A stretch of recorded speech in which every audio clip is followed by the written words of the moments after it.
हौसले बुलंद कर, मंजिल तेरे बहुत करीब है, बस आगे बढ़ता जा, यह मंजिल ही तेरा नसीब है।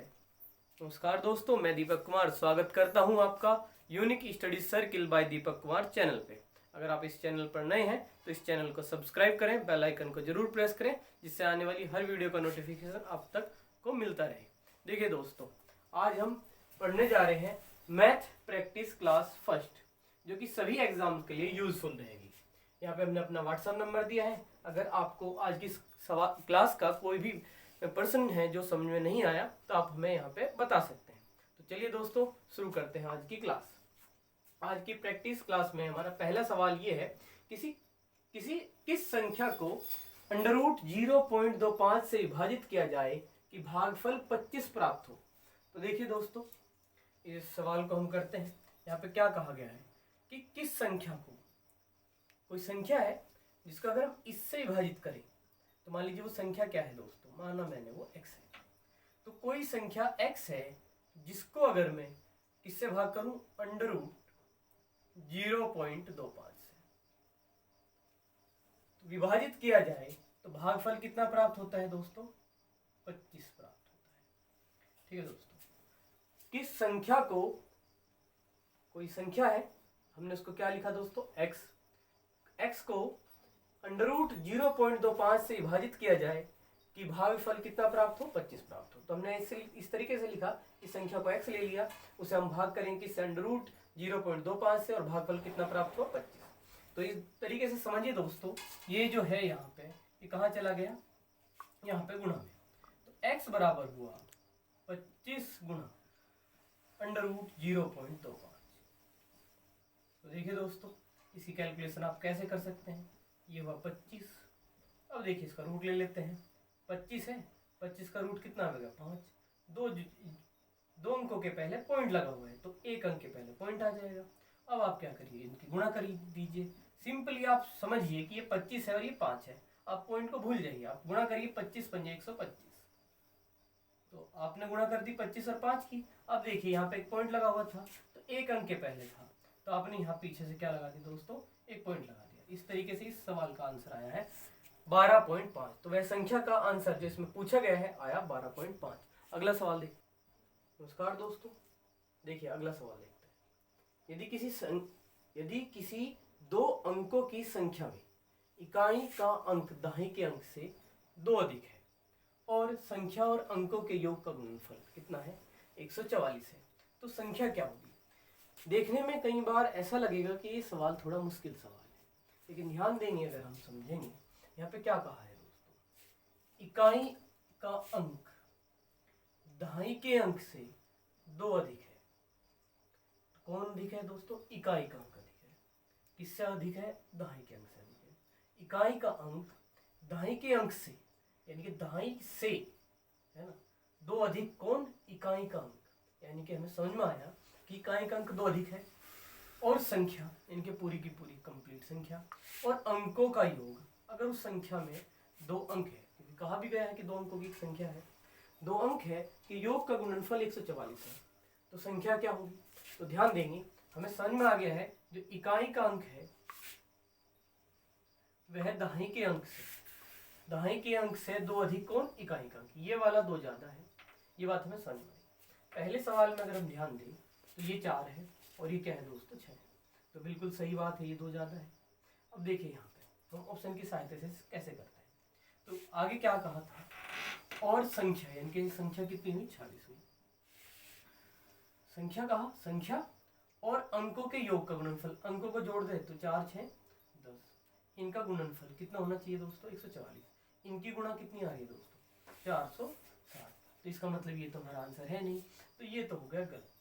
अब अगर हम नेक्स्ट पे देखें दोस्तों, तो जैसे कि कहा गया है कि इकाई का अंक 2 जाता है, तो ये 4 है, ये 2 है, तो ये तो कम है।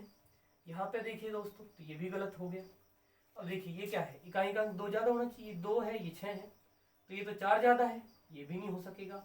तो हमारी मोर पॉसिबिलिटी है कि हमारा आंसर यहाँ पे डी होगा। हम इसको चेक कर देंगे दोस्तों। देखिए किस तरीके से, जैसे कि अभी हमने इसको देखा, तो देखिए इसमें दाहिने का अंक क्या है, 2 है, इकाई का अंक क्या है दोस्तों, 4 है, जो कि 2 ज्यादा है, बिल्कुल सही बात है। अब आगे क्या कहा था, संख्या। तो यहाँ से संख्या क्या है, 24 बनी हुई है। और अंकों का योग, अंकों के योग का गुणनफल, देखिए संख्या तो होगी हमारी 24 और उसके अंकों के योग का गुणनफल करेंगे हम, संख्या और अंकों के योग। तो अंकों का योग कर दीजिए दोस्तों, 4, 2 और 4 कितने 6। अब इनकी गुणा करें, देखिए 6 चौक 24, 6 दूनी 12 और 2 14, इनकी गुणा यही बैठी है। तो करेक्ट आंसर इस सवाल का क्या हुआ दोस्तों, डी हुआ। बढ़ते हैं अगले सवाल। तो देखिए दोस्तों अगला सवाल है, वह छोटी से छोटी संख्या जिसे 80, 36, 42 में जोड़ने पर प्राप्त संख्या 11 की गुणज है। इसका मतलब यह है कि वह प्राप्त संख्या 11 से पूरी पूरी क्या हो जाए, कट जाए। तो ऐसा कभी भी हो सकता है दोस्तों, यहाँ पे 11 दिया है, कोई अन्य संख्या दी जा सकती है और पूछा जा सकता है कि जोड़ने पर इससे वह कट जाए। जो भी संख्या यहाँ पे लिख के दी, यहाँ फिलहाल क्या दिया है, 11 दिया हुआ है। वैसे तो 11 का एक नियम भी है, लेकिन यहाँ हम किसी भी जनरल नियम के बारे में बात करते हैं। तो देखिए दोस्तों, पहले हम ये समझना चाहते हैं, जब हम किसी संख्या को भाग देते हैं, मान लीजिए मैं एक संख्या ले लेता हूँ 26 और मैं इसको 11 से भाग देना चाहता हूँ, तो 11 दूनी 22। तो इस तरीके से जब हमने घटाया तो कितना बचा दोस्तों, यहाँ 4। ये शेषफल बचा। और शायद हम ये जानते हैं और समझते हैं कि 26 में से अगर 4 घटाए जो शेषफल आया है, तो यहाँ पे 22 प्राप्त होगा। तो शेषफल घटाते ही 26 में से जो संख्या आएगी वो 11 से पूर्णतः कट जाएगी। अच्छा दोस्तों, तो ये शेषफल हम नॉर्मली बढ़ जाते हैं। देखिए आज हम एक और बात समझने का प्रयास करते हैं। ये शेषफल प्लस का रहता है, पॉजिटिव, हमने बचपन से ये सब चीजें करी है। लेकिन अगर मैं आज ये कहूँ आपको कि एक दूसरा शेषफल भी आप ले सकते हैं, जो कितना है कि 11 में से आप 4 को क्या करें, घटा लें, इनका अंतर कर ले, तो कितना हुआ दोस्तों, वो 7 हुआ। और इसे मैं निगेटिव का शेषफल कह रहा हूँ। तो जैसे प्लस वाले को हमने यहाँ घटा के प्राप्त किया 22, तो अगर मैं इस माइनस वाले शेषफल को 26 में जोड़ दूं, तो देखिए दोस्तों क्या हुआ, 6 और 7 13 और ये कितना 33। तो ये संख्या भी ऐसी आई है जो 11 से पूर्णतः कट जाएगी। मतलब अगर आपको ये बात ऐसे समझना चाहे तो ऐसे समझे कि 11 दूनी 22, तो हमने चलाया ही था। अब अगर मैं इसे 11 3 33 चला दूं, ऐसे नहीं करते हम, लेकिन आज मैं आपको ये बताने का प्रयास कर रहा हूँ कि अगर हम ऐसे कर ही दें कि हम एक बार ज़्यादा बार चला दें, तो 11 3 33 होगा। और 26 और 33 का जो डिफरेंस है, बताइए दोस्तों कितना होगा। 33 में से 26 घटेंगी तो कितना बचेगा, 7 बचेगा। और यहाँ पे एक किसका बचेगा, माइनस का। तो देखिए दोस्तों, जैसे हम महारणी कम चलाते हैं तो जो ज़्यादा संख्या बच जाती है, प्लस का शेषफल जिसे हम कहते हैं, तो उसे घटाने से एक ऐसी संख्या प्राप्त होती है जो दी गई संख्या से पूर्णतः विभाजित हो जाती है। और अगर मैं एक बार ज़्यादा बार चलाऊँ, 11 3 33 करूँ, तो ये माइनस संख्या, और अगर अब मैं इसे 26 में जोड़ दूँ दोस्तों, तब भी ऐसी संख्या प्राप्त होगी जो किससे कट जाएगी, 11 से पूर्णतः कट जाएगी। तो कुल मिला के किसी भी संख्या को भाग करने पर, तो दोस्तों कुल मिला के मैं ये कहना चाहता हूँ कि किसी भी संख्या को अगर हम भाग करते हैं, कि मान लीजिए मैं 7 को 4 से भाग करूँ, तो 4 एकम 4, एक प्लस का शेषफल में 3 बचाऊँ, या फिर एक दूसरा शेषफल में माइनस का 1 ही बचा सकता हूँ। इस प्लस वाले को घटा के 4 आ जाएगा और ये संख्या कट जाएगी। ये इस माइनस वाले को जोड़ दूं तब भी 8 आएगा और तब भी ये 4 से कटेगी। तो ये दोनों ही बातों पे, अच्छा ये माइनस और प्लस वाले का जो जोड़ होता है शेषफलों को, वो इसी संख्या के बराबर होता है दोस्तों। तो इसी नियम को समझते हुए मैं इस सवाल को कैसे करता हूँ वो समझते हैं। तो देखिए दोस्तों, यहाँ पे पूछा गया है जोड़ने पे कटे। तो अगर जोड़ने की बात है, अब तक की क्लास में हमने इतनी तो बात समझ लोगी कि माइनस वाला अगर शेषफल बचा ले तो जोड़ उसी संख्या को हम जोड़ देंगे, वही आंसर होगा। तो यहाँ पे क्या है, 80 36 42 और 11 से मैं से भाग करता हूँ, तो 11 7 77। तो देखिए दोस्तों कितने बचे, 3। ये कितना 3, 11 3 33। अब देखिए दोस्तों ये क्या है, 6 आ गया। चलिए खैर वो उतारने है, लेकिन ये 4 भी लेना है तो ऐसे कर लिया, 11 5 55। तो देखिए दोस्तों कितना बचा, 9, और क्या उतार लिया हमने, 2। अब देखिए यहाँ पे 11 8 88 और मेरा शेषफल बचा यहाँ पे 4।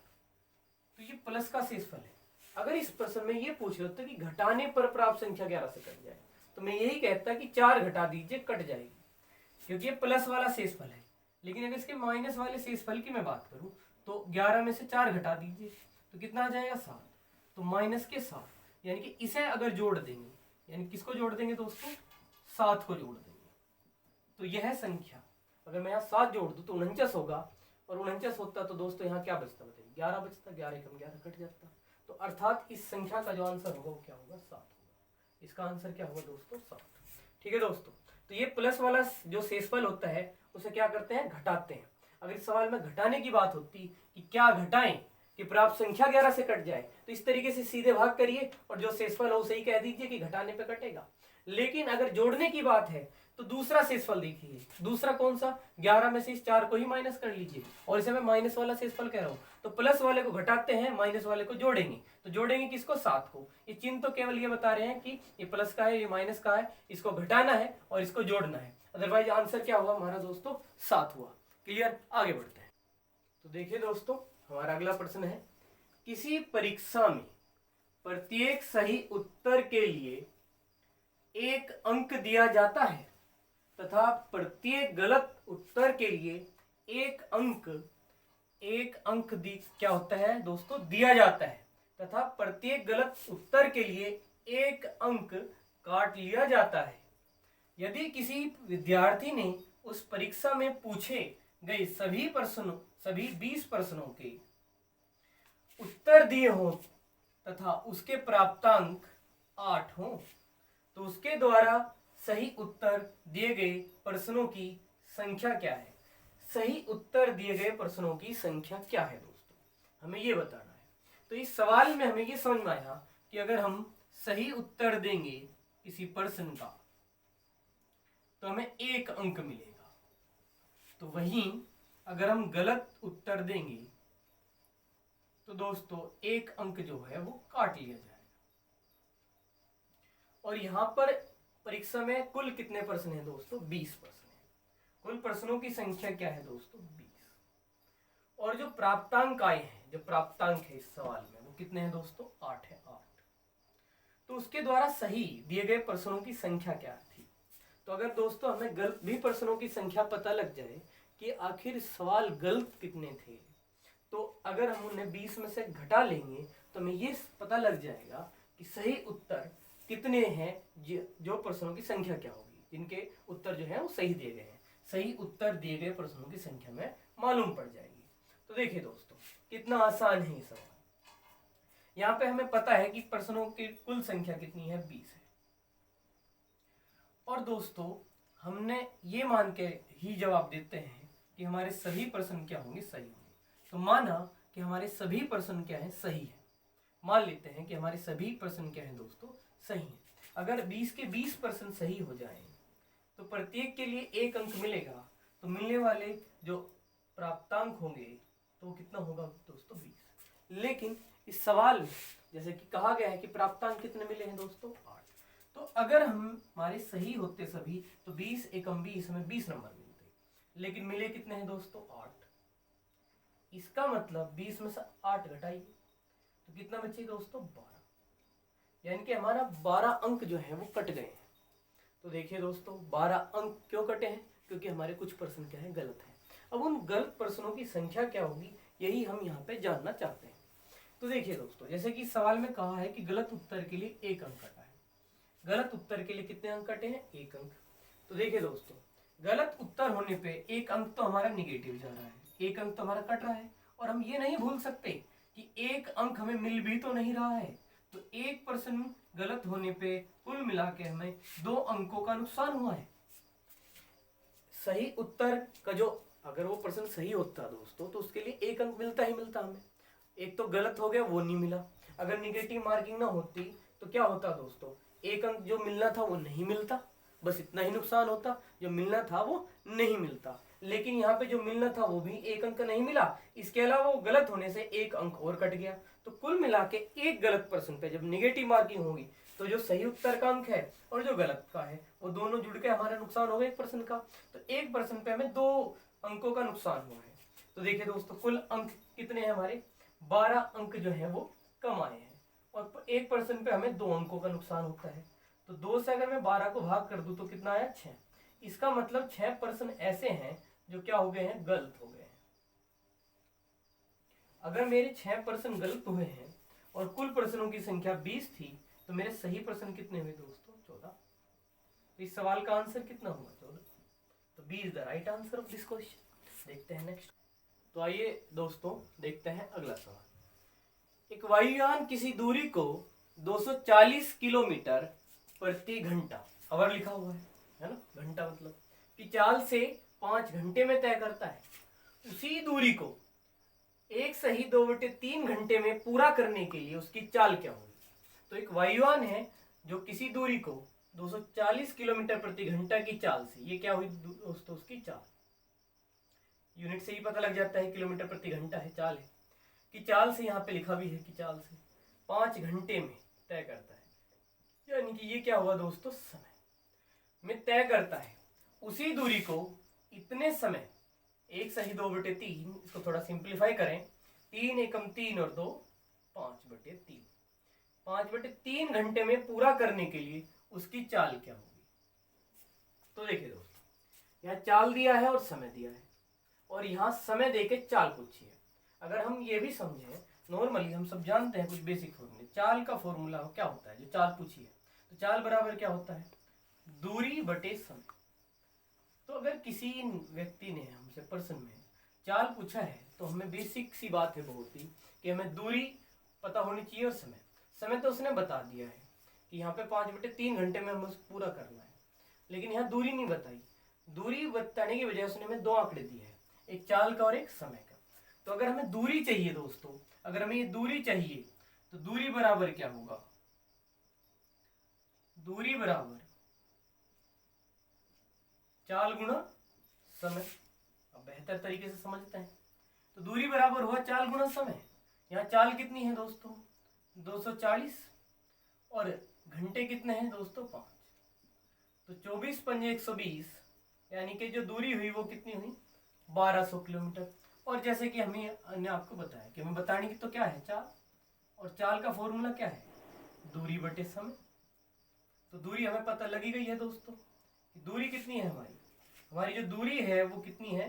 1200 किलोमीटर। तो 1200 किलोमीटर कैसा है वो समझ ही गए हैं। चाल दी थी, समय दिया था 24 पंजे 120, यानी कि 1200 किलोमीटर की दूरी है जो तय की जा रही थी। अब इसी 1200 किलोमीटर की दूरी को हमें कितने समय में पार करना है? 1 सही 2/3 अर्थात 5/3 घंटे। तो 5 यहाँ पे, बटे में क्या दोस्तों? 3। और आप में सभी जानते हैं ये जो 3 है, जो बटे के भी बटे में लिखा है, ये यहाँ से कहाँ पहुंच जाएगा? ऊपर, गुणा में 3। तो देखिए दोस्तों, 5 दूनी 10, 5 चौक 20। इस तरीके से 5 से जब हमने 1200 काटा तो क्या बचा? 240। 240 की गुणा कर दीजिए 3 में, 24 के 72, और इस तरीके से 720 किलोमीटर प्रति घंटा। ठीक है दोस्तों, तुम्हारा आंसर कितना है? डी, 720 किलोमीटर प्रति घंटा। देखते हैं अगला सवाल। तो देखिए दोस्तों, अगला सवाल देखते हैं। एक संख्या अपने 5वें भाग से 20 अधिक है, तो वह संख्या क्या है? तो क्या कहा? कोई संख्या है, कोई संख्या है जो अपने ही 5वें भाग से कितनी ज्यादा है दोस्तों? 20 अधिक है। बड़ा अच्छा सा सवाल है, बहुत प्यारा। तो देखिए दोस्तों, क्या है वह संख्या, क्या वह पूछी है।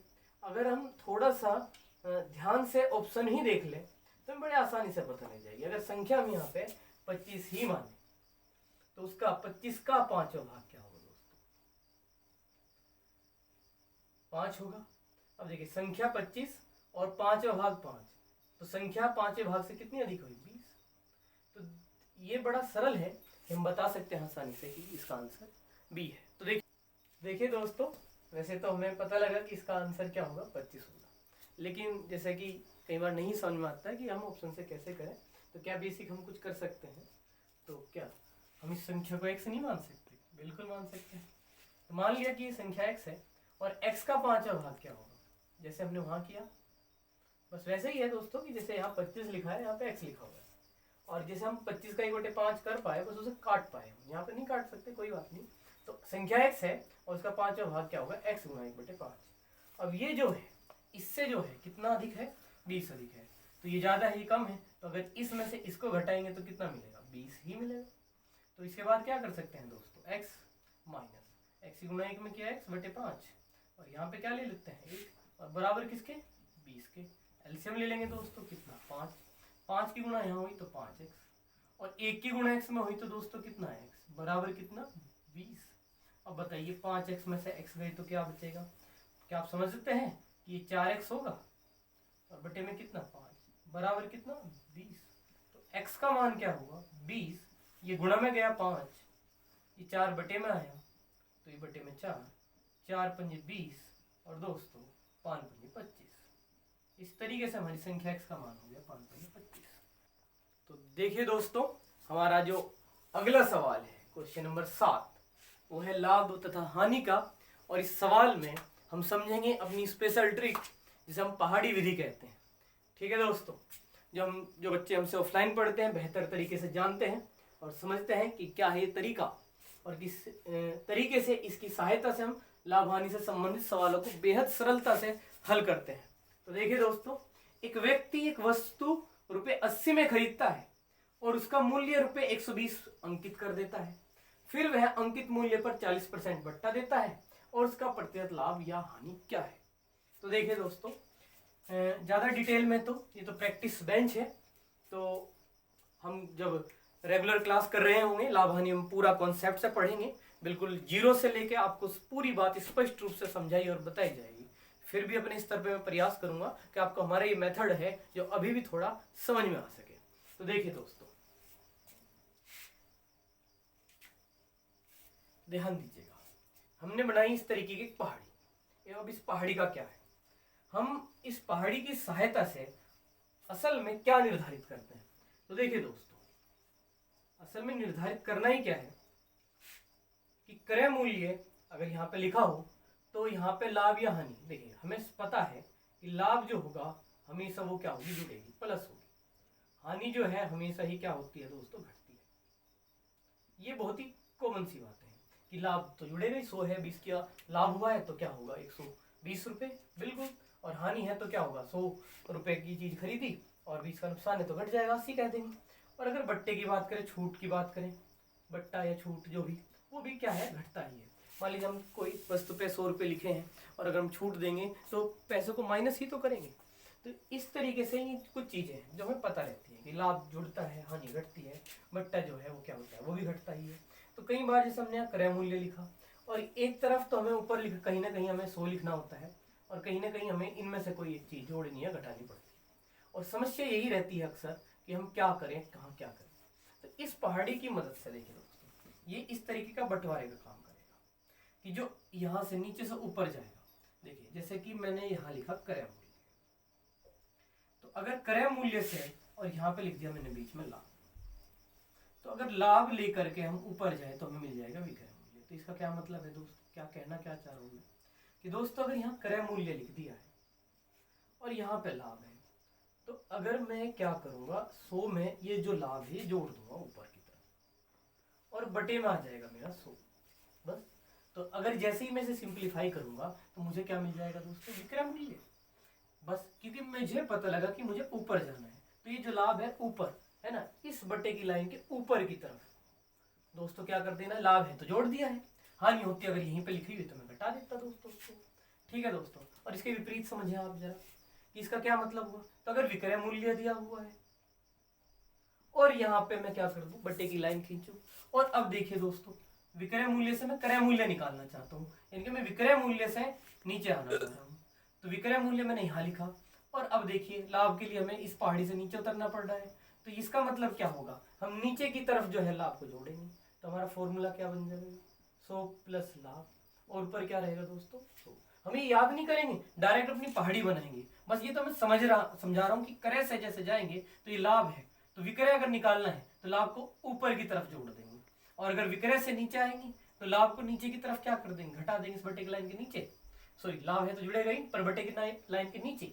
और इसी तरीके से बट्टा इस पहाड़ी पे हम यहाँ प्रदर्शित करते हैं, यहाँ पे, और यहाँ पे क्या है दोस्तों, अंकित मूल्य। ठीक है दोस्तों, तो अगर अंकित से हम बट्टे पे जा रहे हैं लेके और विक्रय मूल्य चाहते हैं तो ये ऊपर जा रहा है, यानी कि इस बट्टे की लाइन के ऊपर बट्टा घटेगा, और अगर विक्रय मूल्य से नीचे आ रहे हैं तो बट्टे की लाइन के नीचे बट्टा घटेगा दोस्तों, और हमारा निकल जाएगा अंकित मूल्य। ये बात हो सकता है आपको बेहतर तरीके से अभी समझ में ना आ रही हो दोस्तों, क्योंकि हम अभी प्रैक्टिस बेंच है और हम एक सवाल पे अधिक समय भी नहीं खर्च करना चाहते, इसलिए इतना समझे फिलहाल, और रेगुलर क्लास में इसे पढ़ें ध्यान से। ये बहुत ही तरीके से आपको चीजें समझ में आएगी, नई चीज है दोस्तों, बहुत अच्छे से आपको चीजें समझ में आएगी। देखिए अब इसकी सहायता से मैं इस सवाल को कैसे करता हूँ, गौर करिएगा। एक व्यक्ति एक वस्तु 80 रुपए में खरीदता है, तो खरीदना ही तो क्या कहलाता है दोस्तों, क्रय मूल्य। तो मैंने यहाँ पे देखो आपको क्या बताया था अभी, यहाँ पे क्रय लिखे, यहाँ पे क्रय लिखा, ये 80 हो गया है ना, उसका मूल्य रुपए 120 अंकित कर दिया, तो यहाँ पे आपने अंकित मूल्य लिखा। दोस्तों ऐसा ही तो मैंने बताया आपको। फिर क्या कहा, वह अंकित मूल्य पर 40 का बट्टा देता है। मैंने इस पोजीशन पे आपको बट्टा लिखने के लिए कहा दोस्तों, ठीक है। इस पोजीशन पे क्या कहा मैंने, बट्टा लिखने के लिए कहा। तो उसका प्रतिशत लाभ या हानि बतानी है, तो लाभ यहाँ पे था दोस्तों। तो देखिए 120 पे की सहायता से बट्टा अगर मैं निकाल, और 40 की सहायता से मैं क्या निकाल सकता हूँ, बड़ी सरलता से विक्रय मूल्य। और विक्रय मूल्य और क्रय मूल्य की तुलना करके मैं क्या निकाल सकता हूँ, लाभ, या फिर अगर हानि हुई तो हानि। वो तो डिपेंड करेगा दोस्तों कि विक्रय मूल्य अगर 80 से क्या आया, कम आया तो हानि होगी, और अधिक आया तो लाभ हो जाएगा। जो आवेगा वो निकाल लेंगे, समझे जरा। 120 है। अब बताइए अगर आपको मेरी बात कुछ समझ में आई है। ये लगाई मैंने बट्टे की लाइन, और ये 40 जा रहा है ऊपर, है बट्टा, बट्टा घटता ही है ऊपर की तरफ, बट्टे की लाइन के ऊपर की तरफ घट गया 40, तो 60 आ गया, और नीचे क्या आ गया दोस्तों, 100। ये 2 जीरो जाती रही, तो 12×6 72 आ गया, है ना। तो इस तरीके से मैं कहता हूं कि विक्रय मूल्य कितना आ गया दोस्तों, 72 आ गया, ठीक है। तो अगर विक्रय मूल्य 72 आया, विक्रय मूल्य कितना है दोस्तों, 72, और क्रय मूल्य क्या है दोस्तों मेरा 80 है, तो डेफिनेटली ही तो क्या हुआ, हानि हुई। 80 रुपए की वस्तु 72 में बेची, 8 रुपए की क्या हुई, हानि हुई। तो यहाँ पे हम क्या कहेंगे, क्या हुआ है, हानि हुई है, हानि हुई है दोस्तों। तो हानि हुई है 8 रुपए की, और हुई किस पे है, क्रय मूल्य पे होती है हानि हमेशा। तो बट्टे में कितना 80, और गुणा में कितना दोस्तों 100, और निकालना है प्रतिशत।